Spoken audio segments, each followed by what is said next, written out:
गुरुर्ब्रह्मा गुरुर्विष्णु गुरुदेवो महेश्वरः गुरुर्साक्षात् परब्रह्म तस्मै श्री गुरुवे नमः। भक्तजनों, मेरा नाम ब्रजभूषण आर उपाध्याय, ज्योतिषाचार्य ज्ञाचार्य वास्तुशास्त्र विशेषज्ञ। भक्तजनों, आज के वीडियो का नाम है शुभ कर्म कभी व्यर्थ नहीं जाता।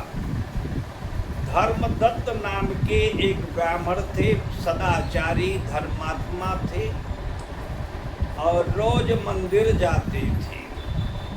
एकादशी का व्रत करके द्वादशी के दिन पूजा का थाली सजा करके धर्मदत्त ब्राह्मण मंदिर जा रहे थे। रास्ते में एक ब्रह्म राक्षसी उन्हें डराकर उनके शरीर में प्रवेश करना चाहती थी।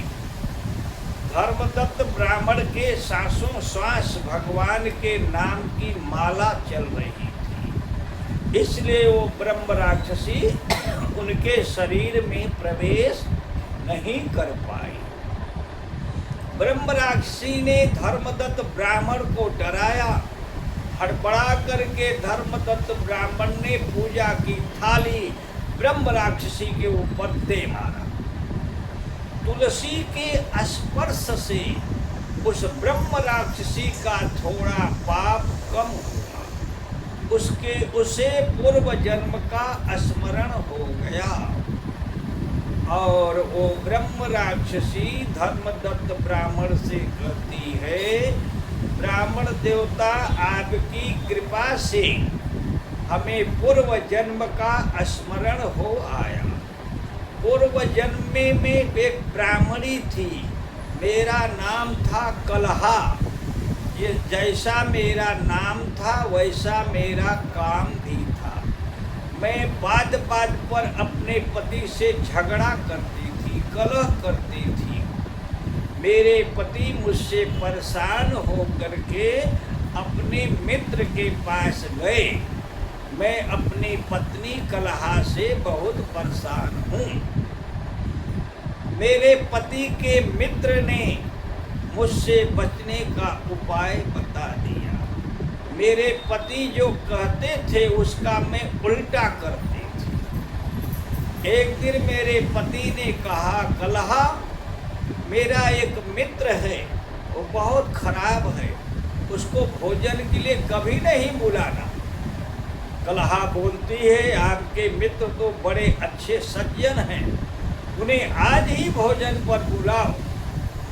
मैं तो मन ही मन खुश हो रहा था और मैंने अपने मित्र को बुलाया और कलहा ने अनेक प्रकार का व्यंजन बनाकर मेरे मित्र का खूब स्वागत किया। थोड़े दिनों के बाद पिता का श्राद्ध का समय आया।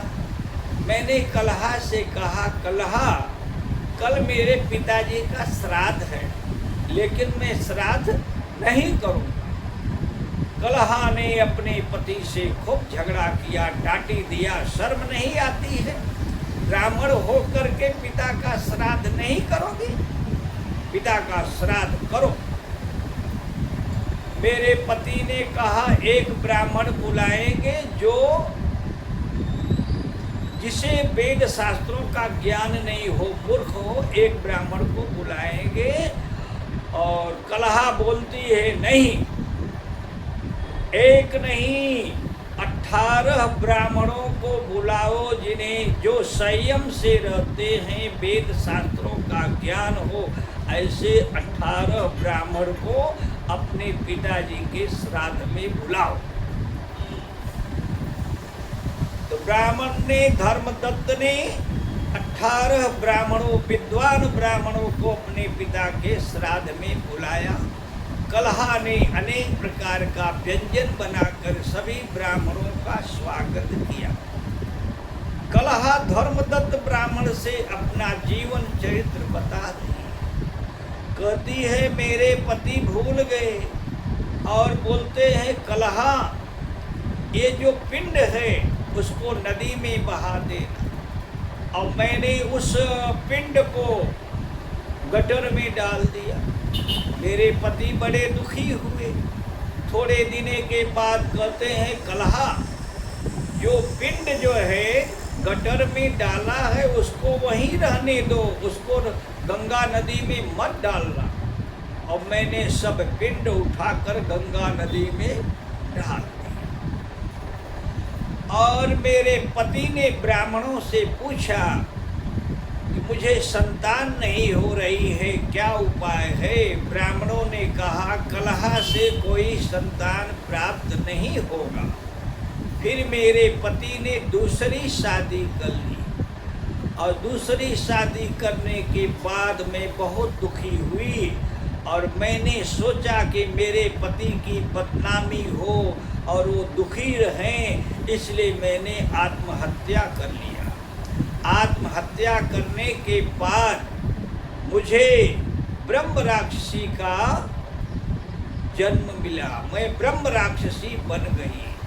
और हे ब्राह्मण देवता, आपकी कृपा से मेरा थोड़ा उद्धार हुआ है, अब आप कृपा करके मेरा पूरा उद्धार कीजिए। धर्मदत्त ब्राह्मण ने अपने जीवन में जो पुण्य किया था उसका आधा फल हाथ में जल लेकर संकल्प करके धर्मदत्त ब्राह्मण ने कहा, मैंने जीवन में जो भी शुभ कर्म किया उसका आधा फल इस कलहा को मैं अर्पण करता हूँ। ऐसा बोलकर ज्यों ही वो जल मेरे ऊपर छिड़के, हम ब्रह्म राक्षसी का शरीर छोड़ करके और दिव्य रूप धारण किया। धर्मराज के 2 पार्षद आए और मुझे सुशील और धर्मशील और सुशील 2 पार्षद आते हैं और मुझे विमान में बैठा करके स्वर्ग ले जाने के लिए तैयार हुए। धर्मशील और सुशील 2 पार्षद धर्मदत्त ब्राह्मण को कहते हैं, हे ब्राह्मण देवता, आपने कलहा का उद्धार किया और आप अपना गृहस्थ जीवन सुखमय रहो, सुखी से रहो। थोड़े दिनों के बाद आप पति पत्नी तपस्या करो, फिर आपको भगवान के पिता होने का सौभाग्य प्राप्त होगा। धर्मदत्त ब्राह्मण और एक कलहा जो है, अगले जब आप राजा दशरथ बनोगे तो यही कलहा कैकेयी के रूप में आपकी पत्नी बनेगी। धर्मदत्त ब्राह्मण और उनकी पत्नी ने तपस्या किया, भगवान प्रकट हुए और भगवान कहते हैं, मैं आपके घर में पुत्र रूप से जन्म लूँगा। वही धर्मदत्त ब्राह्मण उनकी पत्नी दशरथ और कौशल्या बनते हैं। भक्तजनों, एक कल्प में मनु और शत्रुपा दशरथ कौशल्या बनते हैं। एक कल्प में स्कंद पुराण के अनुसार सत्यनारायण की कथा में आता है। उनका मुख नाम का राजा दशरथ बनते हैं, उनकी पत्नी कौशल्या बनती हैं। हर एक कल्प में अलग अलग दशरथ और कौशल्या बनते हैं। भक्तजनों, शुभ कर्म कभी व्यर्थ नहीं जाता और धर्मदत्त ब्राह्मण को भगवान का पिता होने का सौभाग्य प्राप्त हुआ। भक्तजनों, राजा दशरथ की का विवाह पहले सुमित्रा माता से हुआ। पहला विवाह सुमित्रा माता से हुआ, दूसरा विवाह कौशल्या माता से हुआ, तीसरा विवाह कैकेयी माता से हुआ। लेकिन राजा दशरथ का ज़्यादा लगाव कैकेयी से हुआ। कैकेयी माता को लोग गालियां देते हैं, उनकी निंदा करते हैं, तो कैकेयी माता के बारे में जिसको मालूम नहीं है वही उनकी निंदा और गालियां देते हैं। भगवान के विराट रूप का दर्शन तो देवताओं के लिए भी दुर्लभ है, और माता कैकेयी को भगवान राम जी ने अपने विराट रूप का दर्शन कराया, और धर्म की स्थापना के लिए मेरा अवतार हुआ है। इसलिए माता कैकेयी का धर्म की स्थापना के लिए बड़ा योगदान है। माता कैकेयी ने निंदा भी स्वीकार किया, गाली सहना भी स्वीकार किया। भगवान ने कहा इस कार्य को अगर आपके द्वारा संपन्न होगा तो आपको विधवा भी होना पड़ेगा। तो माता कैकेयी ने विधवा होना भी स्वीकार किया, गाली भी देना स्वीकार किया और निंदा भी स्वीकार किया। तो रामा अवतार में माता कैकेयी की विशेष भूमिका है। इसलिए माता कैकेयी को गाली देना नहीं चाहिए। भक्तजनों, इस वीडियो का नाम है पुण्य कर्म, शुभ कर्म कभी व्यर्थ नहीं जाता। पाप कर्म का फल है दुख, शुभ कर्म का फल है सुख। इसलिए शुभ कर्म करते रहो, आनंद में रहो, सुखी रहो, भगवान की भक्ति करके मुक्त हो जाओ। जय श्री राम।